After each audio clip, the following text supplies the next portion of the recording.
नमस्कार शेतकरी मित्रांनो, कशा आहात तुम्ही? तर शेतकरी मित्रांनो, आज आपण कापसाचे लाईव्ह बाजारभाव जाणून घेणार आहोत. कापूस बाजारभावामध्ये काही बदल होताना दिसत आहे. तर चला शेतकरी मित्रांनो, जराही न वेळ घालवता आजच्या व्हिडिओला सुरुवात करूया. तदपूर्वी जर तुम्ही आपल्या चॅनलवरती पहिल्यांदाच व्हिजिट करत असाल तर आपल्या अन्नदात्याचा गौरव या युट्यूब चॅनलला सबस्क्राईब करून घ्या.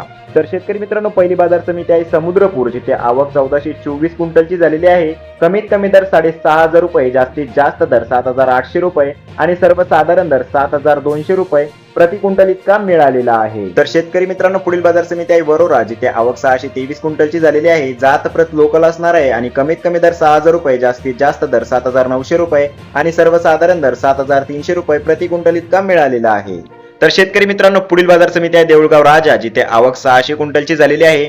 जात प्रत लोकल असणार आहे आणि कमीत कमी दर 7,900 रुपये, जास्तीत जास्त दर 8,195 रुपये आणि सर्वसाधारण दर 8,000 रुपये प्रति क्विंटल इतका मिळालेला आहे. तर शेतकरी मित्रांनो, पुढील बाजार समिती आहे हिंगणघाट, जिथे आवक 11,500 क्विंटलची झालेली आहे. जात प्रत मध्यम स्टेपल असणार आहे आणि कमीत कमी दर 6,500 रुपये, जास्तीत जास्त दर 8,135 रुपये आणि सर्वसाधारण दर 7,900 रुपये प्रति क्विंटल इतका मिळालेला आहे. तर शेतकरी मित्रांनो, पुढील बाजार समिती आहे पुलगाव, जिथे आवक 965 क्विंटलची झालेली आहे. कमीत कमी दर 6,000 रुपये, जास्तीत जास्त दर 8,325 रुपये आणि सर्वसाधारण दर 7,950 रुपये प्रति क्विंटल इतका मिळालेला आहे. तर शेतकरी मित्रांनो, पुढील बाजार समिती आहे भिवापूर, जिथे आवक 1180 क्विंटलची झालेली आहे.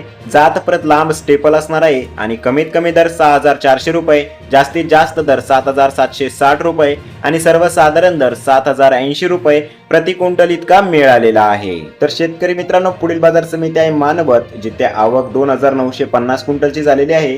जात प्रत लोकल असणार आहे आणि कमीत कमी दर 7,900 रुपये, जास्तीत जास्त दर 8,200 रुपये आणि सर्वसाधारण दर 8,100 रुपये प्रति क्विंटल इतका मिळालेला आहे. तर शेतकरी मित्रांनो, हे होते आजचे लाईव्ह कापसाचे बाजारभाव. तर तुम्हाला हे नवीन अपडेट कसे वाटले आणि तुमच्याकडे कापसाचे बाजारभाव किती प्रमाणात वाढलेले आहे किंवा घटलेले आहे ते कमेंट करून नक्की सांगा. आणि आपल्या चॅनलवरती जर तुम्ही पहिल्यांदाच आला असाल तर चॅनलला नक्की सबस्क्राईब करून घ्या, जेणेकरून तुम्हाला अशाच पद्धतीची शेतीविषयक आणि बाजारभावाविषयी माहिती आपल्या चॅनलवरती बघायला मिळेल. तर चला शेतकरी मित्रांनो, भेटूया परत एका नवीन व्हिडिओमध्ये. तोपर्यंत जय हिंद, जय महाराष्ट्र.